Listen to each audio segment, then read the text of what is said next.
going down in Tennessee where freedom is alive. You hear shots ring from the woods. Take on 45. She's forever and he probably should. Time was here in Nashville, maybe.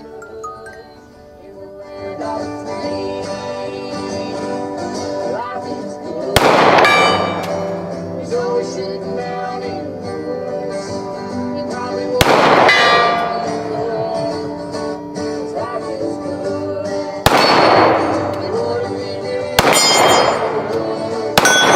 life is good.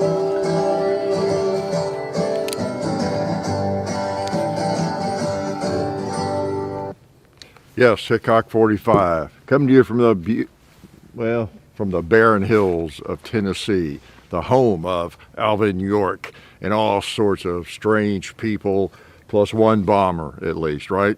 Yeah, but yes, we're in Tennessee. You're here, I'm here. None of us has gotten blown up, I don't think, I hope, in the last, day or two. So, welcome to the woods. It's getting more and more barren. In fact, it's about at its peak, or it's as low as it goes. There are not many leaves left on the trees, and some leaves stay on year round. Have you noticed that kind of? Well, I'm not talking about the evergreens. Duh, yeah, no kidding. But some oaks. I've noticed some of the. Let's see, what is that? I'm drawing a blank on the kind of tree it is. Elms, kind of. Sometimes they'll have leaves on year round, and also I'll think of it before we go. Okay, very slick tree. One of my favorite trees. As they get really large, they tend to get hollowed out, fall over. When they get really, really large, they don't last like a big oak tree for 100, 200 years. But they're great for carving on your name, which you really shouldn't do. Okay, don't abuse the trees. You should be hugging the trees. So yeah, here we are, man, and it's cold, but it's not quite as bad as last week. The sun is out at least, even though it's around 40ish. But I don't know if y'all have noticed, but if the sun is out, there's something about it. It makes things warmer. Yeah, I don't know what it is. There's something about it. You could probably read some science books and figure that out. But it's just a little bit more pleasant if it's sunny as opposed to rainy and cloudy, right? Yeah. So what I have, you saw the firearms there, didn't you? Some kind of 1911, and you should have seen the box of 10 millimeter. This is the Springfield Ronin operator, okay, 10 millimeter.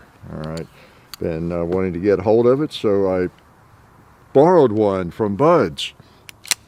Buying guns is difficult these days, even borrowing guns sometimes.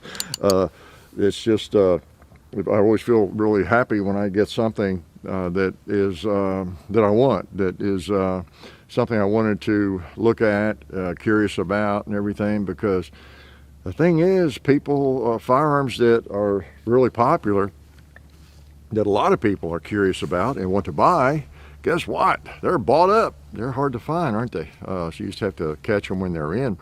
But anyway, I want to try this 10 millimeter. 10 millimeter is really, it seems to me, it's almost soaring back. It never went away, but just there's so many firearms now chambered in it, and a lot of people just like the 10 millimeter. Sound like I said dislike.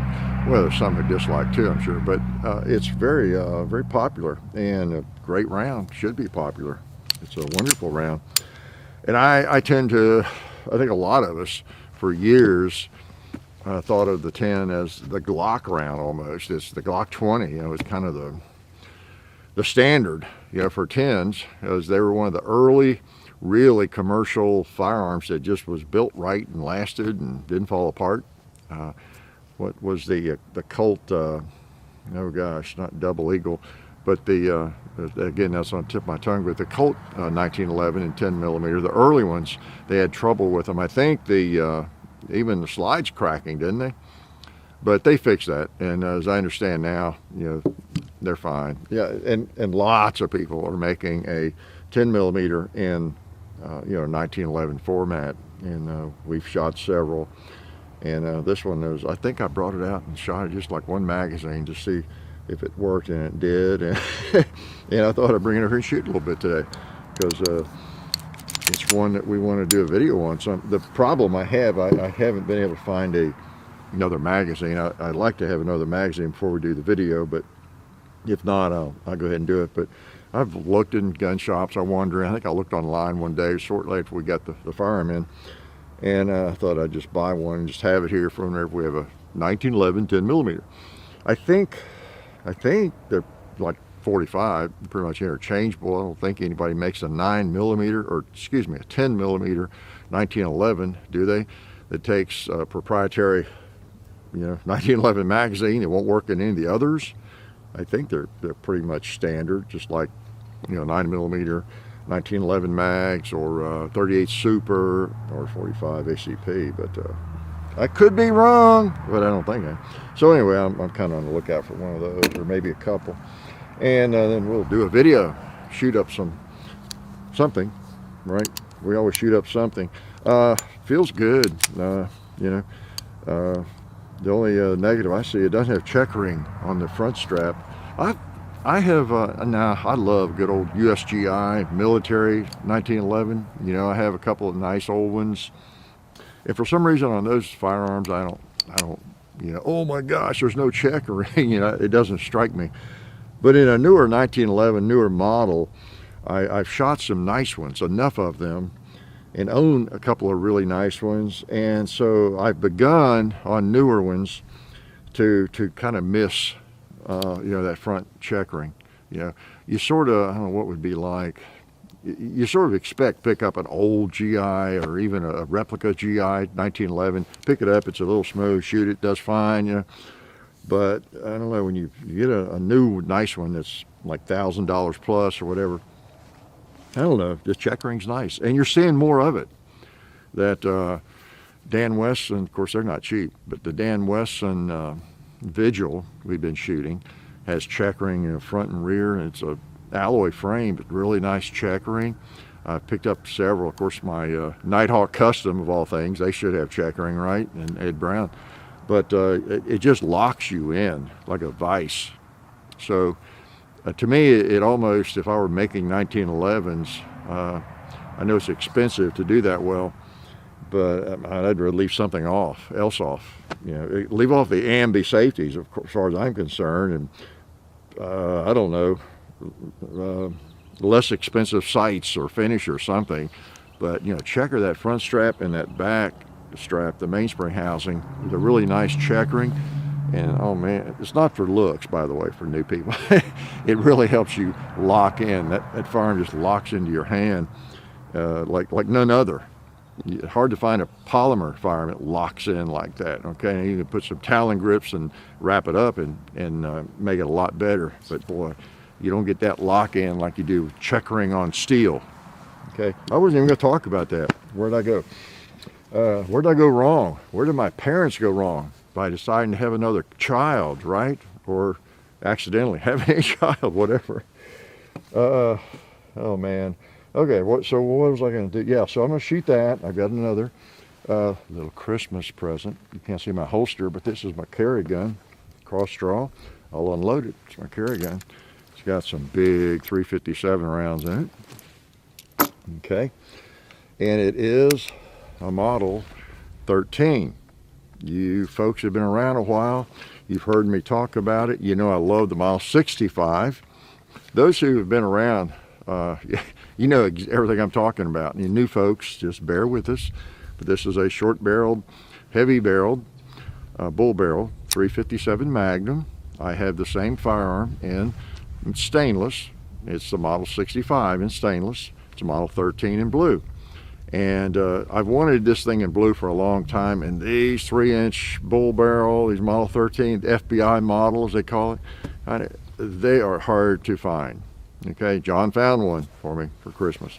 So, can't be all bad, right? We had a 38 caliber Christmas. I bought him an old I think he posted on Instagram an old Model 10 made in 1945, really nice shape, you know. And this one is like new, and it was made in the 80s. So anyway, it's cool. Like I needed it, right? It won't do anything that my Model 65 won't do. But if we use that as a criteria for buying guns, everybody'd have about 4 or 5 firearms, and that's it, right?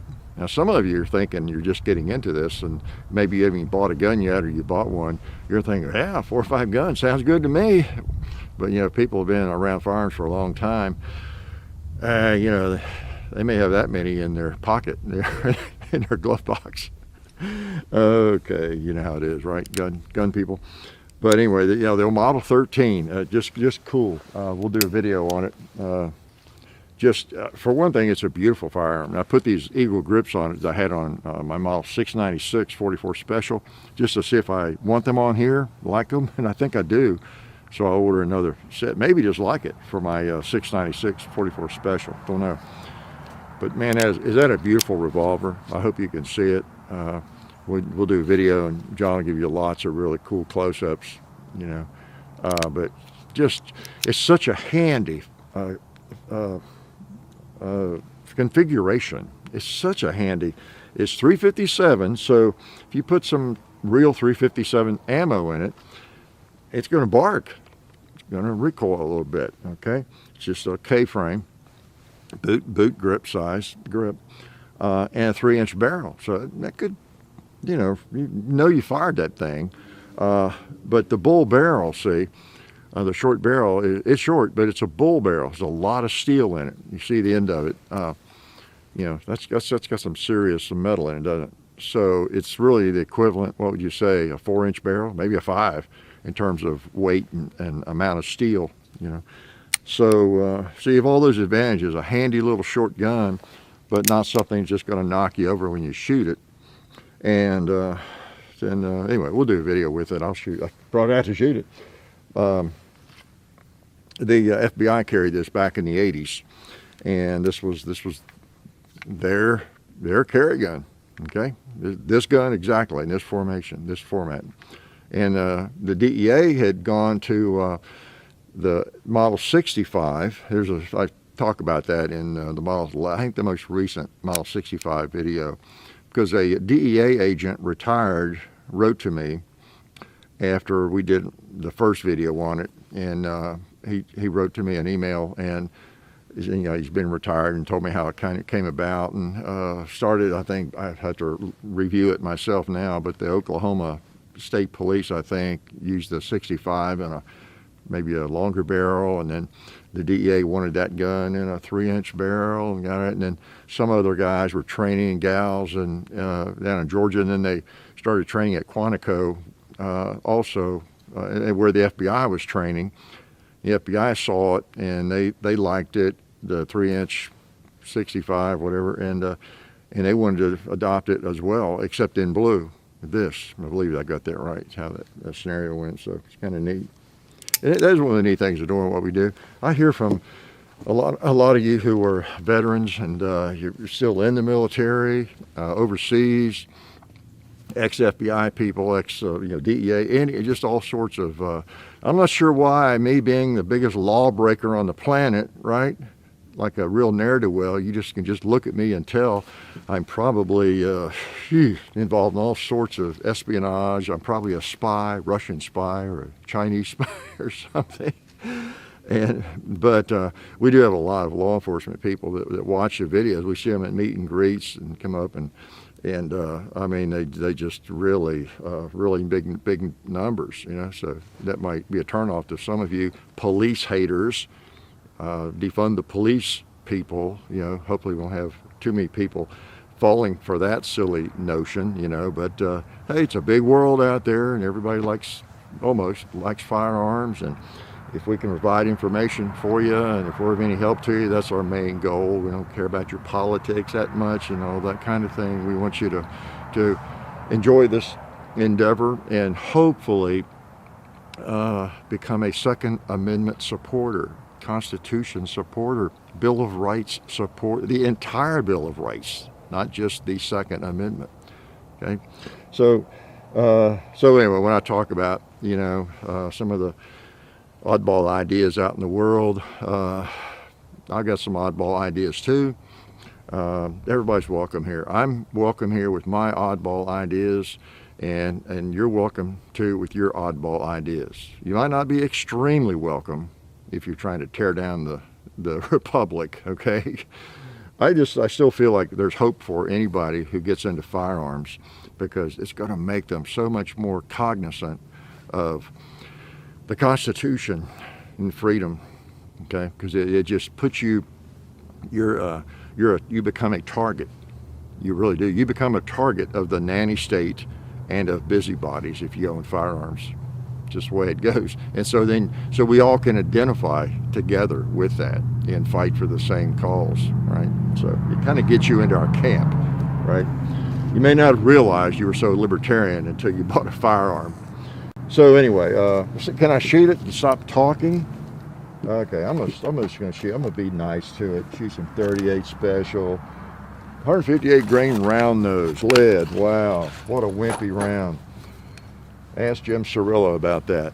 He was involved in all the New York stakeout shootings. Survived them all, won them all. With 38 special, I think a Model 10, maybe a 357, I think it's a Model 10. And just basic ammo for the time. That was in the 70s, I guess.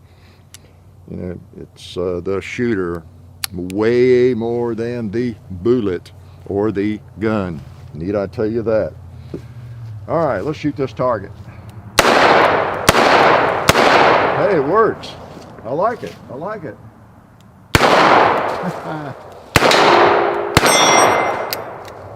All right, nice double action. Nice single action.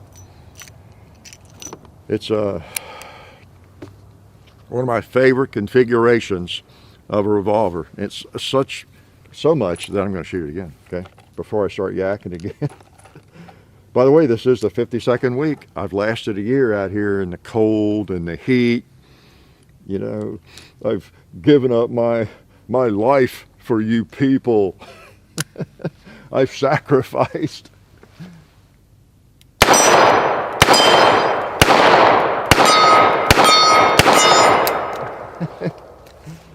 I'm a martyr. No, I enjoy it. I wouldn't do it. Don't you hate people who act like a martyr, though, a messiah or whatever the endeavor is? It gets old. But if I ever say things like that, I'm joking. Yeah, I hope so. Although it doesn't matter what you talk about.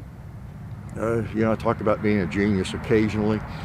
And you'll get somebody that will say occasionally, I'll see a comment about, well, how do you know you're a genius? What's your IQ? Wow. Well, you might not know my IQ, but I know yours if you fell for that. That was mean, wasn't it? Oh, man. Yeah, 52nd week, a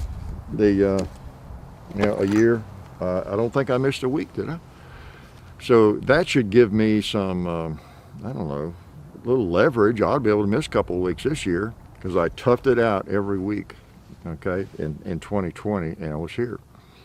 But now I'll make it. Like I say, if something happens, comes up at last minute or whatever, computer problems, really out of 52 weeks, you think that might have happened, something. I'll try to, I'll post on Facebook, or John will on Instagram, I will on Instagram. And let you know I didn't get hit by a truck or blown up by an RV, okay? So, really, I know everybody doesn't follow us on Facebook or Instagram or anything, but anyway, that's where you could find it. I post more on Facebook, still just kind of a habit from the old days. In fact, I posted there this week, you might have seen it. I still, whenever I post a link to a video, I'll occasionally do that. I used to do it more regularly. And, just to let people know I posted something. And people, hey, I didn't know you were still posting. Yes, enough people say things like that. I asked this week on there, say, hey, do some of you, how many of you rely on my, reminding you on Hickok 45 Facebook that we posted a video to know we posted a video or something, you know. But I mean, we post 3 videos at least every single week, 4 some weeks. And so, you know, I always am surprised when I see comments about, oh, you're still posting videos, huh? Damn, imagine that. Glad to see you back. You know, haven't seen one of your videos in months, you know. Okay. I mean, nobody, it seems, goes to the homepage channel or whatever. But you know, talked about that before. Anyway, I posted it, and quite a few people said they sort of do rely on that. So I'll try to remember to do that most of the time. Okay, on Facebook. And now it's a Hickok 45 public page. The Wild Bill Hickok is the page you have to have set up in order to create a public page from it. Okay, so I want to go create it from my personal page. So the Wild Bill Hickok is just there for that. And I see as I go in all kinds of stuff, but I never look at that. Okay, it's only the Hickok 45 public page that you know, that's why I set it up, so that people can follow us there and leave messages, post things, news articles or whatever. And you don't have to ask me if you can follow me or be a friend. They just have that capability for this public pages for that reason, right? Because I don't know you. Why would I reject you or accept you? You know, you just came there to see postings and things, right? So that's what that's about. So I'll try to do that more often, and I probably don't post there as much as I should. I post usually there's something going on in the firearms world, whether it's gun rights issues or something. I post there, like I did with the ATF recently, and just different things. Or I'll link to somebody's video who has, maybe there's something going on, like with the braces or something.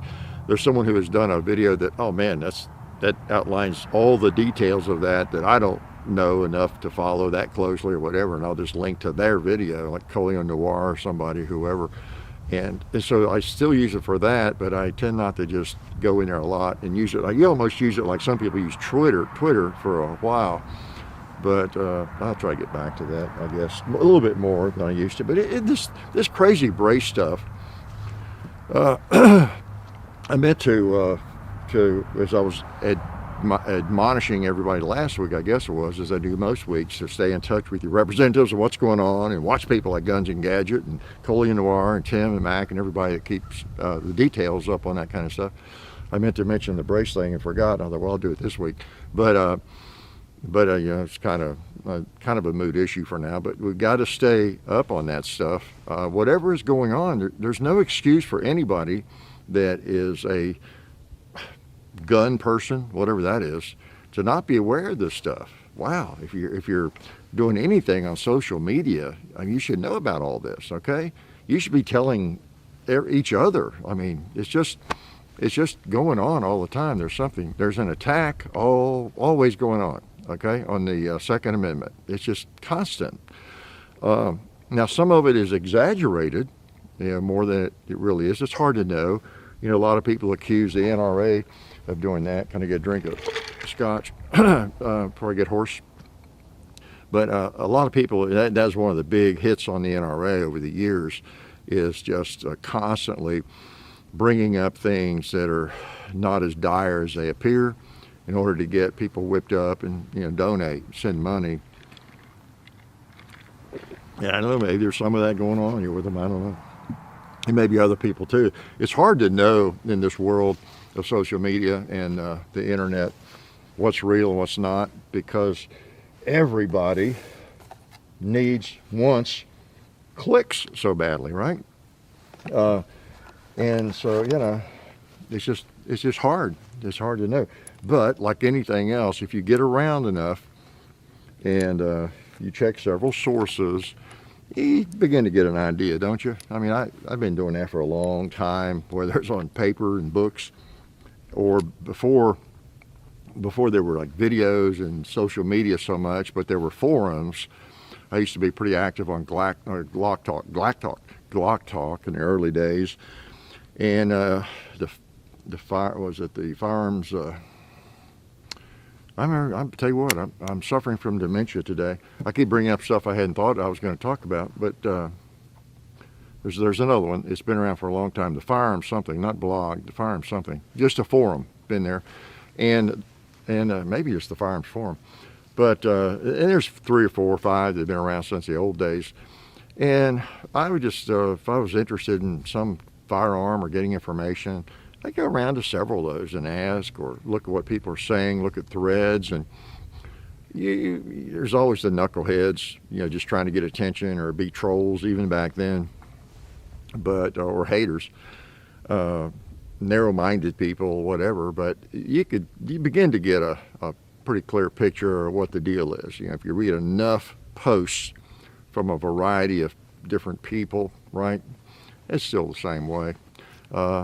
Because there's always going to be extremes on both ends. You're going to have idiots on both ends. You're going to have real idiots on the extreme end. And as you get closer in, you got less idiocy, more common sense, and you kind of get the story, right? So anyway,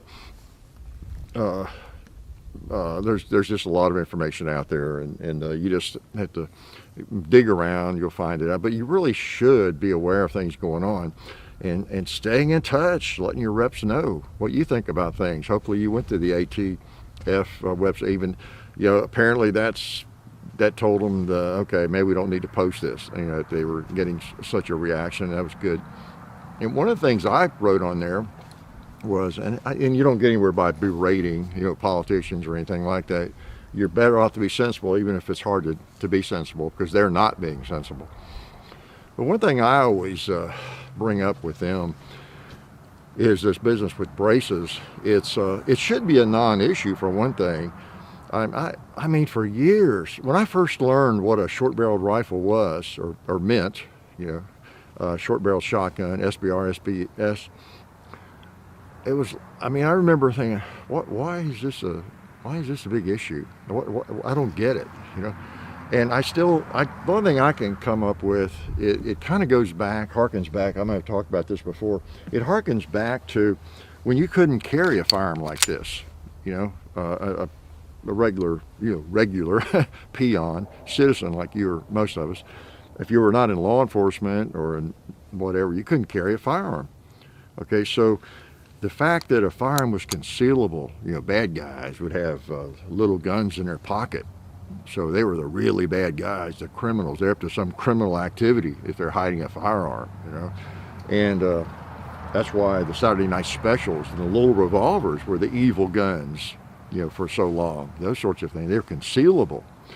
Well, once we sort of jumped that hurdle and got carry permits going, and the general public realized, okay, I guess the world's not going to end. People actually are carrying guns legally, and and in fact, they are committing less crime than anybody, or no crime, almost. Turn my phone down.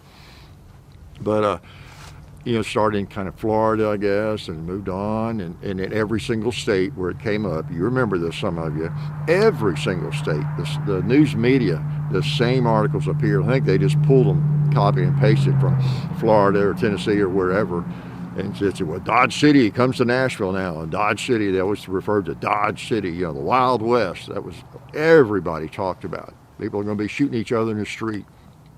Road rage, they'll be pulling guns and shooting each other, and of course, none of that happened, virtually none of that happened in any of the states, so it took years for the gun haters to realize that, but anyway, so many people carry guns now, and that's what you do, you concealed mostly, right? So you go out and there's half the people that are in McDonald's or wherever you are, right, maybe have a gun in their belt, in their pocket. Yeah, I expect them to. In Tennessee, or I go somewhere, I expect a lot of people I meet, male, female, whoever, when I see them, to have a gun.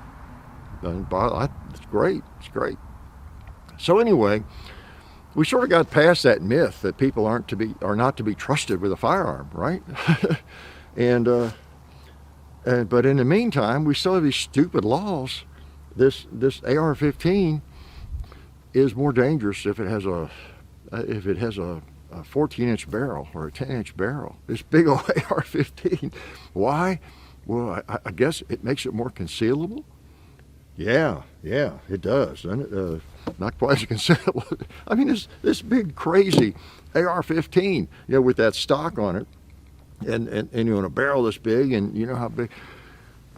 What is the difference? Same with the shotgun. What is the difference? Those are the most, I've said for many years, decades, I guess, those are the most absurd gun laws. It's a good example. In fact, I use that as an example. If someone doesn't know anything about guns, and you mentioned about how there's so many crazy gun laws, and they'll say, for what do you mean?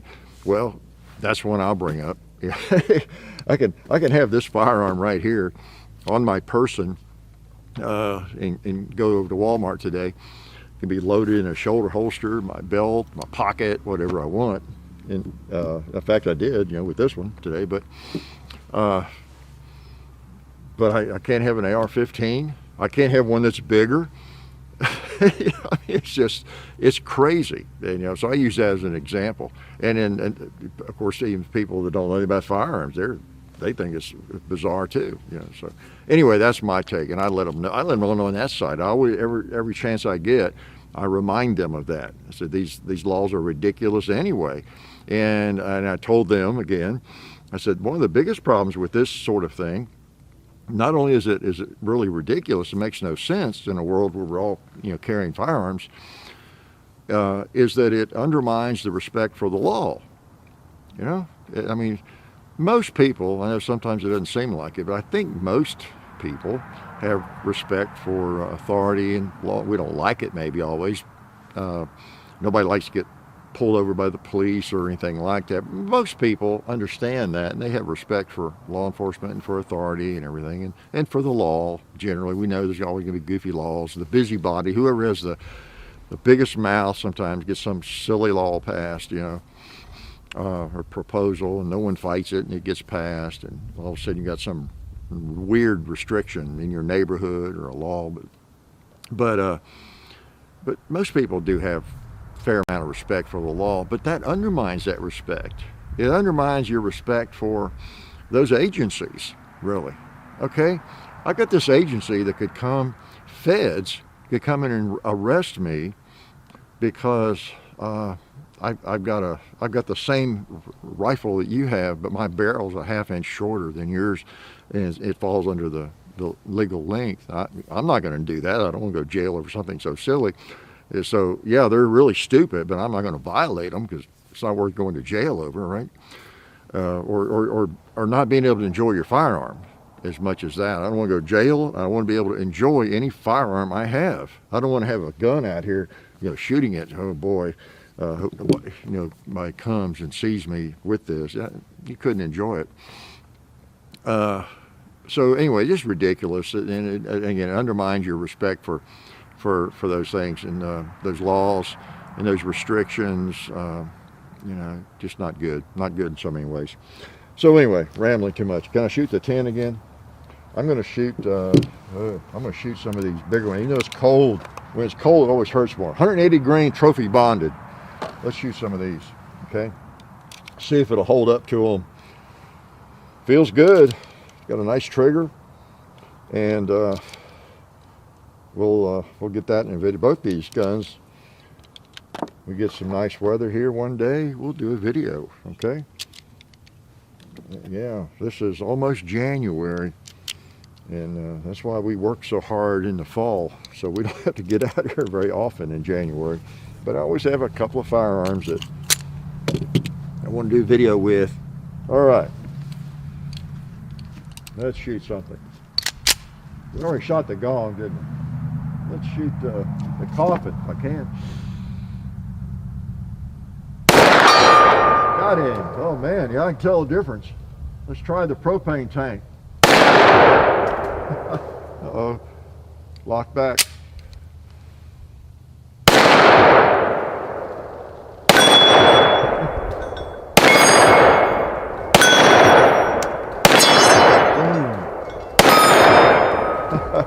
I've noticed that happen occasionally with really, hot ammo sometimes. So anyway, the rest of them did fine. Boy, right on. These sights are right on. Got a fiber optic front sight. It was pretty good. It was pretty good.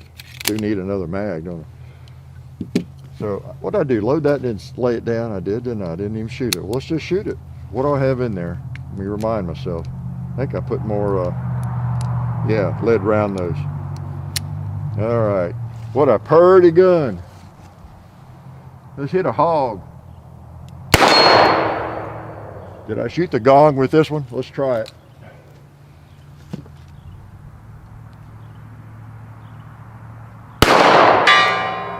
All right, those are 38 specials. Took a while to get there. Hit the wood. Hit the wood again.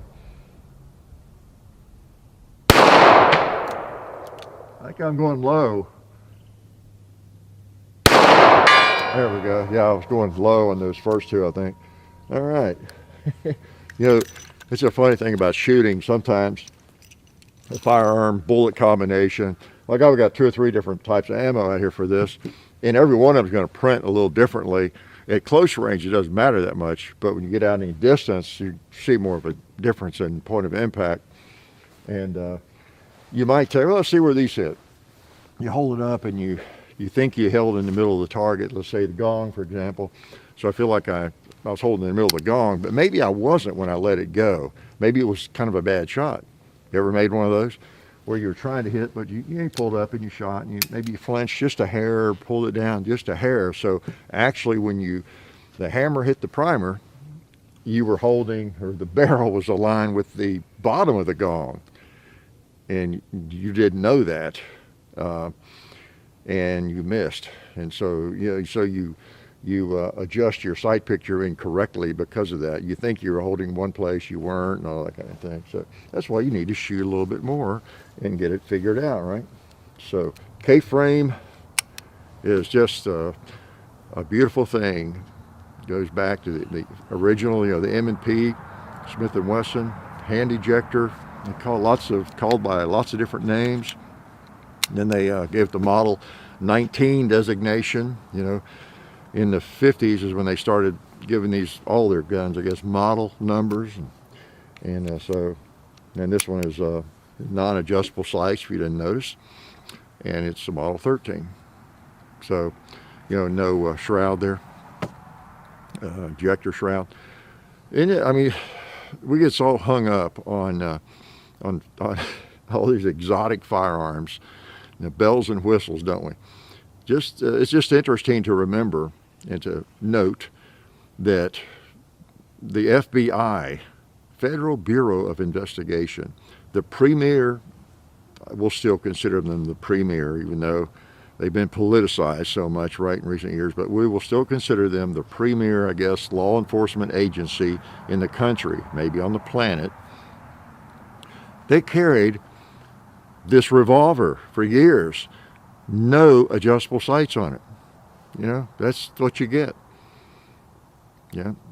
And I doubt that many agents complain. In fact, I hear from them, I see comments on these videos with the 65, how they love that gun and still have theirs, their duty, it's their carry gun, that kind of thing. So, it's, you just need something that throws bullets and a way to line it up, right? That's the most important thing.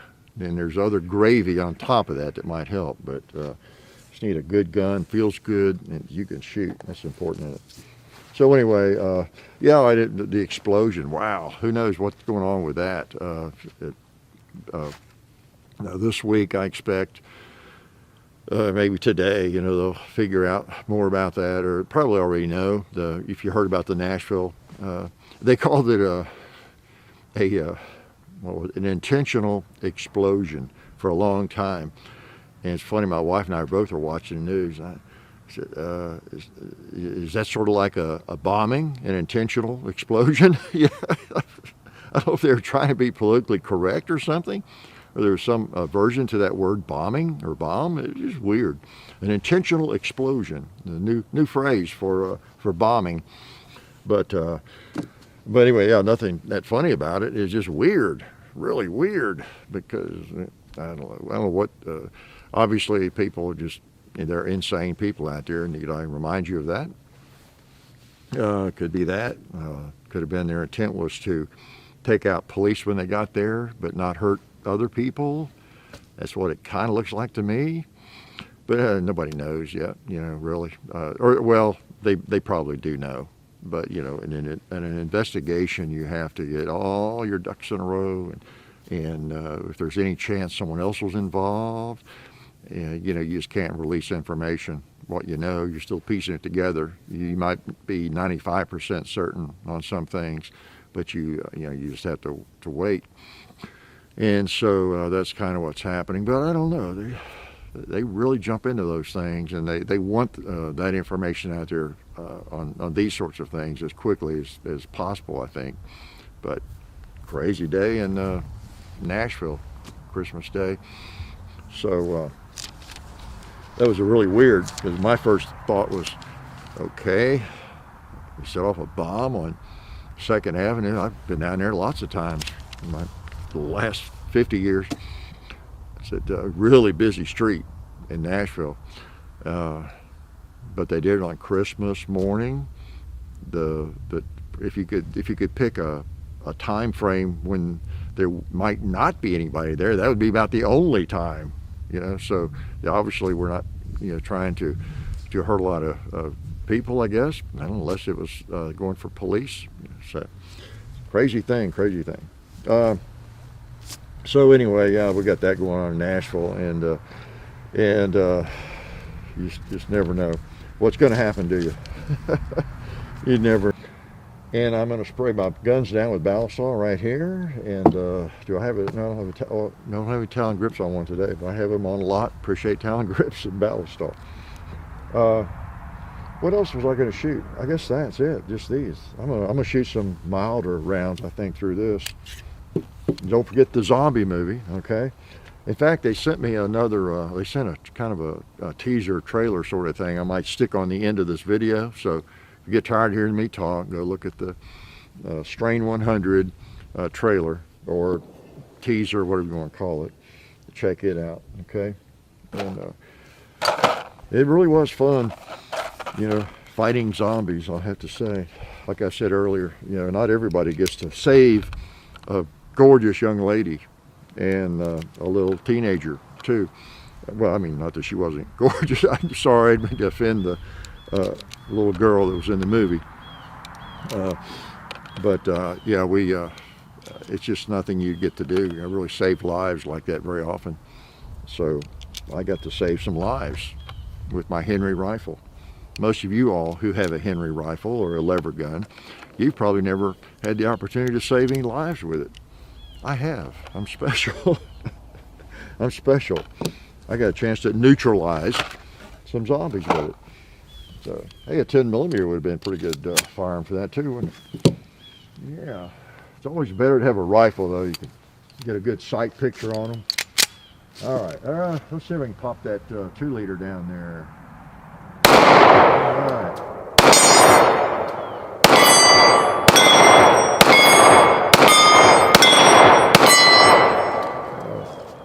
Hard to beat a 1911 in their trigger. There are a lot of people that like to bash 1911s as obsolete and antique. Mostly those are people who have not shot them. Imagine that. Bashing something you know nothing about. Who would ever do that?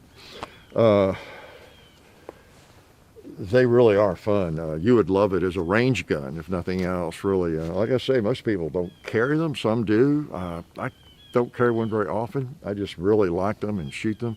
I don't carry my Model 29 44 Magnums, unless it's on the place here or something. But they're just wonderful firearms. Wonderful firearms. Maybe it's like, imagine yourself with like 10 times or 20 times, whatever it would take, the income that you have, and you really like cars. You're really into cars, and I don't know, you might have 20 different cars or something, various ages and types and all that.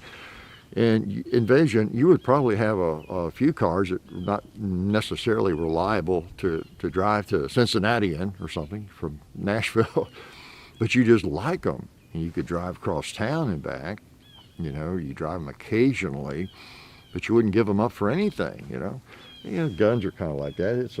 They're a luxury once you get past your carry guns, your essential firearms, right? Now there are people who would disagree with that, right? What do you mean essential firearms? None of them are essential. But you know what I mean. You know, good shotgun, rifle, handgun, maybe a 22, carry guns, and different things. I don't know what the essential battery would be, right? Maybe do a video on that. The guns you just have to have, you know, the essentials. You know, most people, you know, 8 or 10, something like that. You know, 22 rifles, maybe a 22 pistol, centerfire handgun, centerfire rifle. You know, this. But anything beyond those, what we would consider essential, begin to fall into luxury category, right? And so, I mean, that's fine if you don't want any. There are people like that. They don't want any firearms that are not something they're going to carry, or that does not have a specific, you know, purpose. I don't know what Cooper's gun collection was like exactly, but I know he was famous for always asking. I think it was more just to get people to explain why they did something different to a firearm, maybe. But he was famous for someone brought a gun to show him, hey, it's a cool rifle, cool this or cool that. And his first question supposedly was, okay, what's it for? What's it for? You know, what does that do that we didn't have already? You know, that is the spirit of that. And we have lots of guns in our collections, many of us, don't we, that we don't need, quote unquote. They don't do anything necessarily that much better than what we have. They're just interesting. 1911s are like that. Colt single action, it could go on forever. Some lever gun. Don't ever buy a lever gun if you're not going to carry it. If it's not a gun you're going to carry for defense. So anyway, my argument for the 1911 is just it's a piece of history, and it's a great shooter. Why is it a great shooter? Because it has a trigger. Once you cock it, you know, that's the thing, a single action. You pop the safety off, and oh man, there's nothing like a good trigger on 1911. That's the irony. A lot of people that just would never want to touch one, those old things are archaic. They might actually shoot it better, take it to a range one day, and hit better with it than any handgun they have, because the triggers are usually pretty good. Okay, and you can get excellent, like that one. That has an excellent trigger on it. Okay, so my little evangelical session on the 1911. They're fun to shoot. I could evangelize with either one of these today. I'll tell you what, there's no doubt about it. I love this revolver more than that 1911. But what was else I going to talk about? Well, I should probably. Oh, let me remind you about John. You know, he was going to be at Zany's in the Dusty Slay show, Grand Old Comedy show. You know, it was going to be, I think, the 23rd of December. Was that it? Yeah, and they had a truck break through the wall at Zany's in Nashville. This is a weird week in Nashville. Crashed through the wall. You might have seen the pictures he posted on Instagram. And they postponed that, but he's there on the 5th, January the 5th, okay? The same show. It was just rescheduled for the 5th, so maybe we'll see you there, okay? And any other announcements? I guess not. So, hope everybody had a good Christmas. I'll try not to keep you too late. I'm going to shoot this again, can I? This revolver. I'll shoot some Magnums in it, okay? Hope Santa brought you what you wanted. Sometimes it happens, sometimes it doesn't, right? Sometimes you don't deserve anything. You've been a bad boy, bad girl, right? So hope everybody got to see family members they wanted to see. Kind of a weird year for that too, isn't it? But hopefully it will get better soon. Been saying that a long time though, haven't we?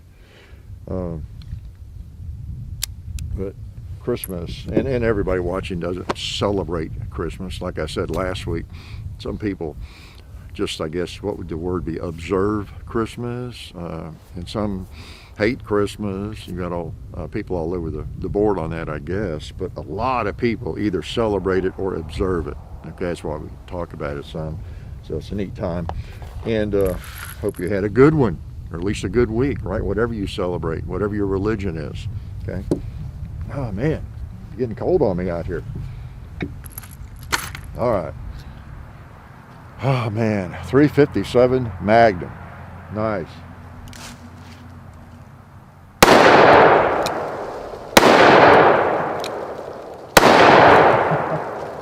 Yeah, a little more punch with those. That's interesting. Let's hit the hog since we got the hot stuff in here. Oh, hit the plate in front of him. Sorry about that, Mr. Plate. I was shooting at the hog. Oh, yeah.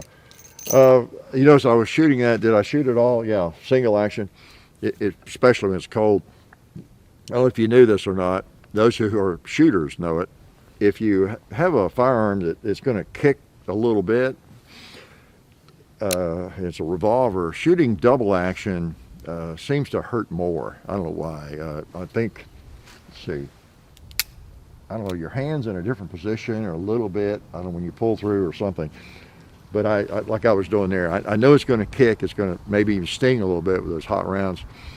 So I was doing single action shooting. Well, for precision, I would do that anyway, but not for defensive work. But so I just sort of instinctively shot single action. Same with 44 Magnum. It cock it, and I don't know, something about the way you have your hand on it. It just maybe it's just me. Is that with any of you, or is that just something I dreamed up? I mean, it's real for me, but it may not be for you. Imagine that. Something being the case for me, but not for you.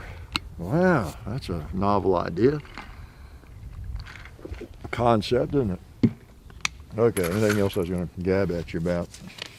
There was something I had marked here, but, oh, man. Yeah, oh, yeah. I saw somebody left a comment on something, I don't know what it was, Facebook, video or something. He said that something about pay no attention to the haters. They're just driven by emotion. And I thought, yeah, that is a lot of it. And we let emotions get to us. And I also thought one thing about people who hate unnecessarily. Is all hate unnecessary? Most of it probably, right? So anyway, the people who hate unnecessarily get all bent out of shape. Well, almost all of it would be unnecessary if you're on like social media. Like just click out of it and go away if you get upset. But I thought, yeah, that's kind of the case. People, they need something to hate. I've studied enough psychology to make me dangerous. I remember reading, I've talked about before, how paranoia, part of it, one theory, and I don't know how much of a theory it is, but in a lot of cases maybe, down deep, is people who feel like no one cares about them. It makes sense to me, and I forget who I was reading that was talking about that, but that part of it, at least with some, if you're paranoid and think everybody's out to get you, and you really do, you think people are out to get you, that it kind of stems from needing somebody to care about you. Like, think about it, if everybody's out to get you, at least you count for something. At least you're important to somebody. They're trying to get you, they're trying to kill you, or they don't like you. People don't like me. That gives you some meaning. I think that beats just nobody caring one way or the other about me, right? Now this doesn't apply to me. I'd rather people not care one way or the other about me than to hate me or be after me. But just be neutral. Pretend I don't exist. I'm good. I don't need you to hate me, love me, be indifferent or anything. Just I'm good. But it makes sense, doesn't it? That if people are out to get me. Yeah, they really are. Man, and people like that, and on a different level, maybe not a clinically insane person, but just someone who's kind of slightly weird. They think when they go to Walmart and the clerk does something wrong, it's just like a personal attack on them. They're just waiting for them to come in so they could get me with that or whatever it is. People like that. We call it paranoia, and it kind of is, but I think on some level there's truth in that it at least someone cares enough about me to hate me. to be after me. You know, I can't get anybody to love me or like me, and so, my gosh, people do care about me. They care about me so much, they want to get me, kill me, whatever it is. You know, it's kind of it. So anyway, I think there's a little of that in people who are just constantly hating on the internet. Social media is something, it gives them a vent for emotions maybe they don't have any other outlet for. Maybe nobody really does care about them. I wonder why. But so they just sit on social media and hate on other people, or find something to hate. I think a lot of people don't just sit and like all day long look for the things and people to insult and things to hate on, but they have a light trigger probably. A lot of people probably have a really light trigger. Anything at all that they can find rubs them the wrong way. It just makes them feel good to hate. At least they're expressing an emotion, and as they live in a emotion-free life, you know, nobody seems to care about them or whatever. So that's my amateur psychology lesson for today, right? But anyway, I thought about that when that comment I saw. So anyway, I hope you had a good Christmas. It's always a time to reflect. You got the new year coming up, you know, and all that. I always try to think back on all my Christmases, because I've been around a while. Lots of lives, and lived in a lot of places and scenarios. And I mean, I started thinking about the other night, and, you know, back when I was really young, you know, up until about 10, lived in the same place, had Christmas in a couple of different places in the house, you know, and Christmas morning, I was trying, and it was weird because if you've ever done that before, it's a good thing to do because things came to my mind I really had not thought about in like maybe 30 years, or maybe a present I got, or something about the tree, or the way Mom decorated the house. It's really interesting, kind of really, I don't do that very often. I don't really dwell on the past or think about the past that much. But I'm a little bit sentimental, but I don't like just, you know, think about it a lot. And so I was actually really trying to kind of go back through. I was thinking, yeah, hey, how much longer am I going to be around? If I'm ever going to do this, I need to do it. I need to see, what do I remember? You know? Oh, I know one thing came to was the couch we had when I was like 4 or 5 years old, or 6. And it was in Erlanger, Kentucky. And it just flashed in my mind, the design of that and the color. And I hadn't thought about that, you know, in, gosh, 50 years maybe. And just things like that came back to me. And then we moved out to the country, and I was thinking about that farmhouse, how Dad fixed it up, and the rooms he remodeled, where we had the Christmas tree, and what we got for Christmas. And Dad got the pistol, you know, that year when I was 10. And just right on back through, we moved back to kind of the city and back and forth, and it was just kind of neat. And then through my life as an adult, and all my 10 marriages and 13 wives and all that kind of thing. But it's kind of an interesting endeavor, you know, if you have any age on you, just to think back through, because Christmas is one of those, for most people, it's one of those times of the year that's, I don't know, it's very distinct, I guess. It'd be the same for anything, you know, that if there's a day of the year or a week that's very similar, and you do it every single year, and that's one of the big things. There's not many things we do religiously, no pun intended, but we do it like every single year, no matter what, you know. And so we do on some level, if you observe, you know, or celebrate Christmas at all. And it could be whatever the other holidays are, or what else it would be. We do every year. And New Year's Eve, you know, you can think back on those, But anyway, there's so many different things surrounding, you know, the Christmas. I remember Mom used to get these stencils when I was like 2 and 3, and on the back, the porch area, we had all these little windows, and she would put them up there and spray snow. You get in a can. I don't know if they still make that. It's probably environmentally dangerous now or something, but spray the stencils and different colors on the windows, the winders, and things like that. And you know, just gosh, it's such a I don't know what the word for it would be, not an enriching time, but it's just there's so much going on, you know, during the week or two, you know, around Christmas that we just have a lot of memories, you know. And then, of course, Santa coming and all that sort of thing. So anyway, I was glad Santa came this year. Now I can be a wannabe FBI agent. You realize that's the only reason I have these firearms. I have a deep psychological problem. Like that told you anything, right? No, I do. I have a deep I have another deep psychological problem. I hide from you. I try to hide it in the videos. But I'm actually a wannabe FBI agent. That's why I wanted this firearm. I'm a wannabe Jeff Cooper. That's why I like these. I'm a wannabe Wyatt Earp. That's why I like the Colt single actions. And when I get an AR or M16, I'm a wannabe GI Joe. You know, that's it.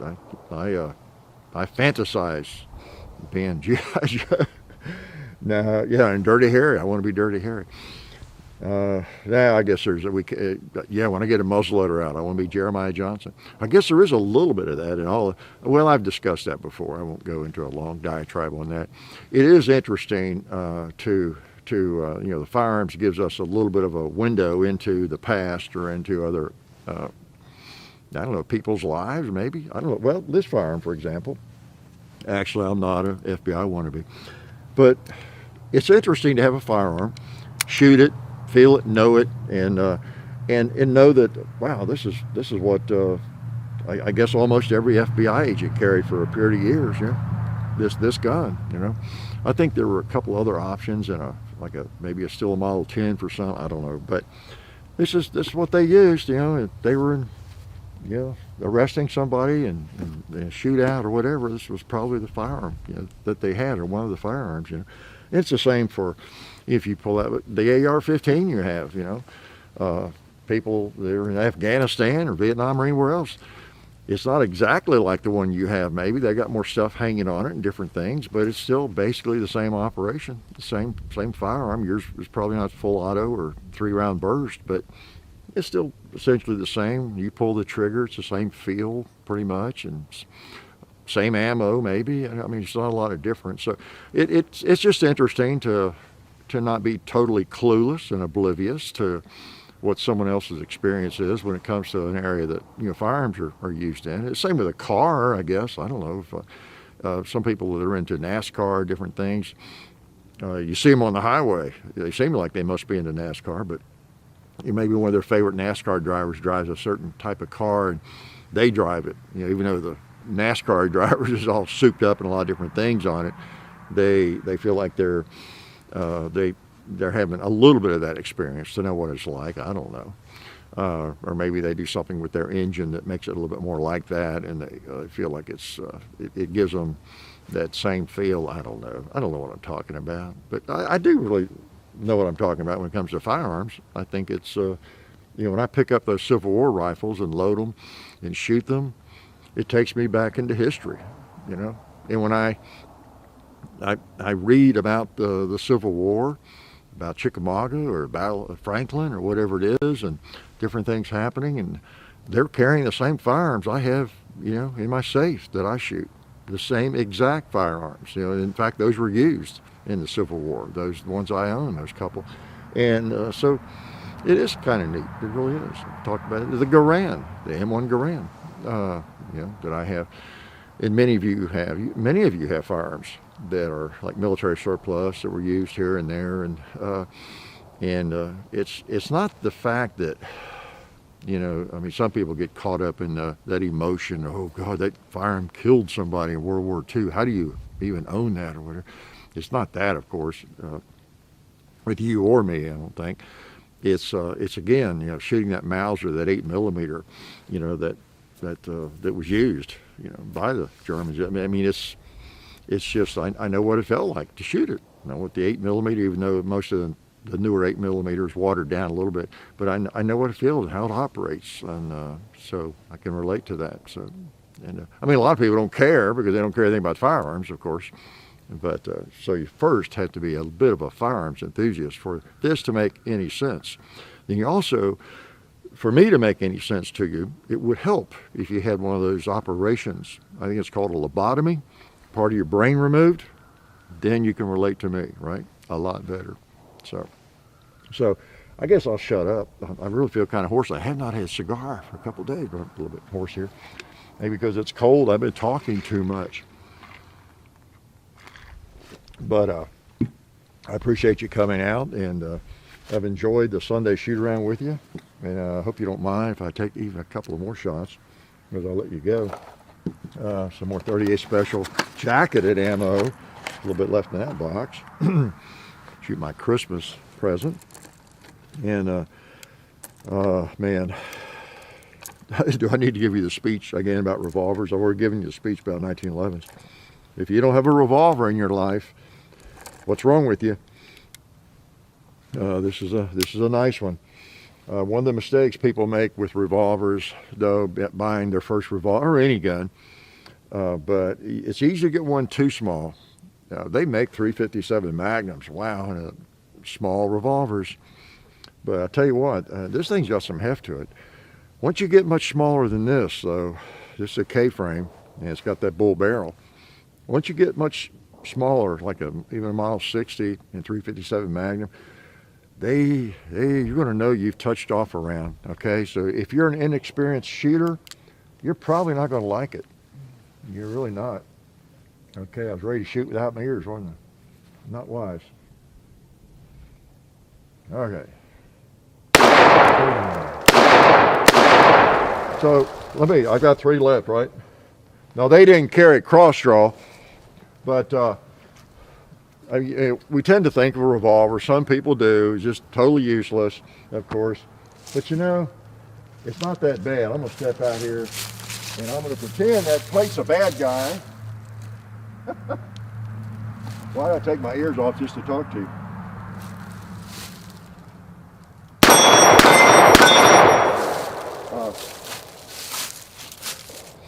The speed, like, I mean, that wasn't impressive or anything, but what I'm trying to say, I guess, is I feel totally comfortable carrying this. I don't feel unarmed at all.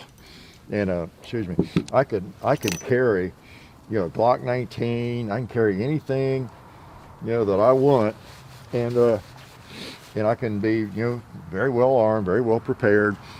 I can shoot, you know, a Glock or a SIG or an FN or anything like that very, very well if I need to, or well, at least well enough. So a lot of people think, well, why would you not carry a firearm that holds like 17 rounds or 15, you know, Glock 9, and I do, you know, a lot of times. But then I also carry something like this because we know the statistics, we know the numbers, we know how many rounds you're likely to ever need and the odds that you're ever going to need any. We know all that, okay? I know emotionally, though, you just feel better with a pocket full of ammo, don't you? A gun full of ammo with 15, 17 rounds. But still, with this in a belt, hey, I feel just fine because I can pull this thing and I just feel like I know I'm going to hit with it. There's something about that long trigger pull in a good revolver with a nice action.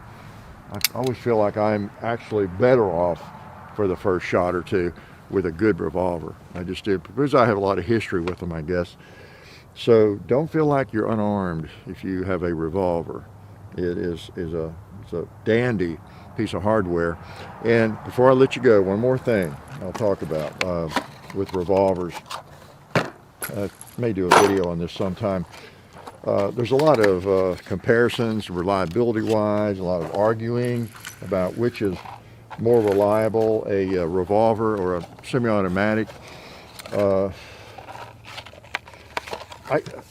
If a revolver malfunctions, I'm going to put my carry loads back in here since I'll be going back. If a revolver malfunctions, you've got problems, okay? You got your star extractor there. You know, you get some powder behind that or a case that doesn't come out.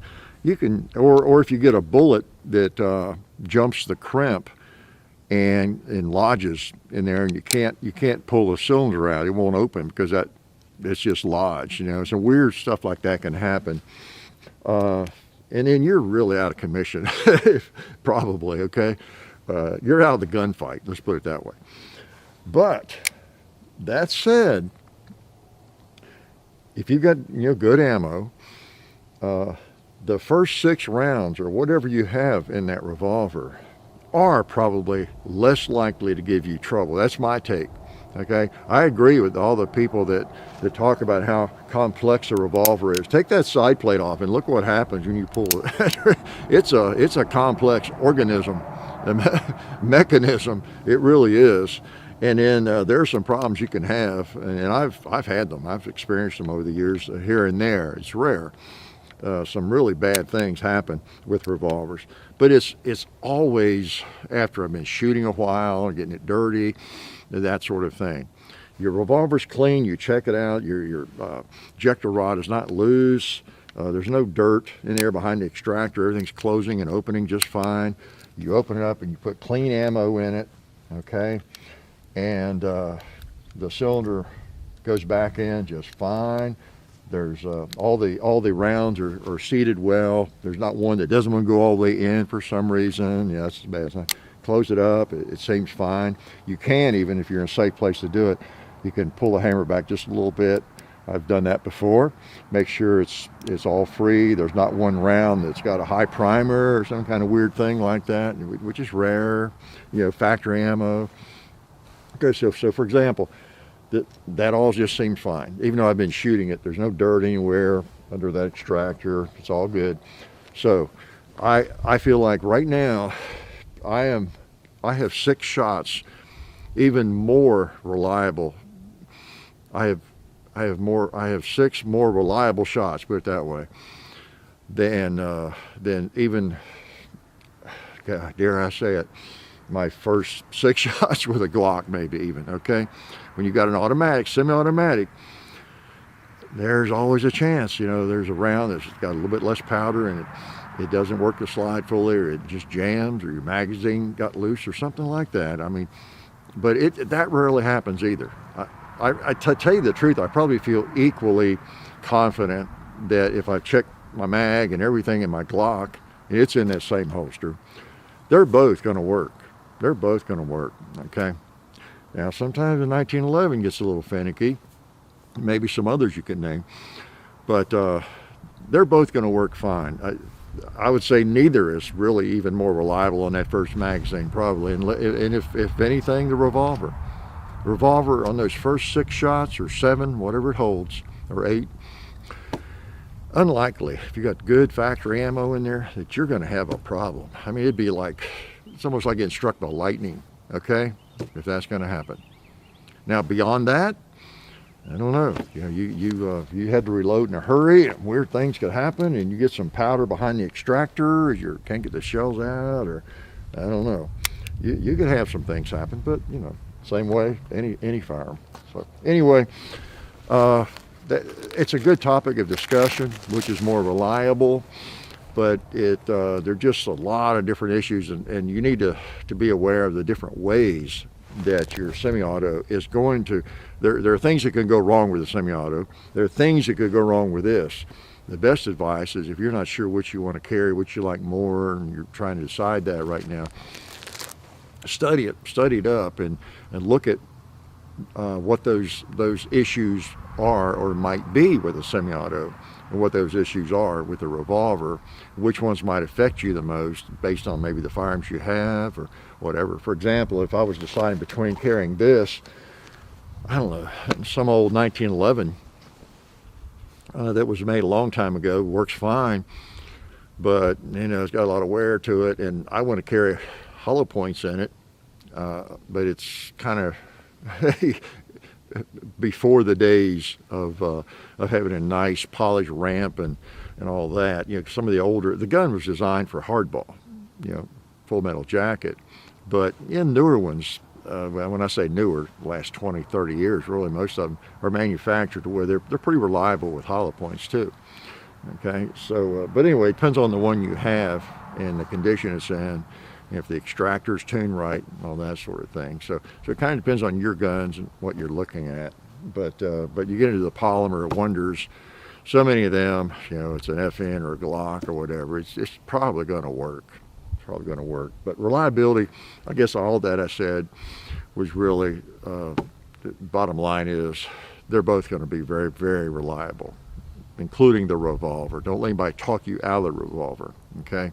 Because as long as you check it, it's clean, and as I said, when you load it that first time, those shots that really matter, you're not going to have any problem. And that's not to imply that well, once you reload it, if you have to shoot 12 shots or more, then you're likely to have problems. I'm not saying that either. It's just the only problems I've had when they get dirty and they're shooting them a long time, you'd be more likely to have an issue.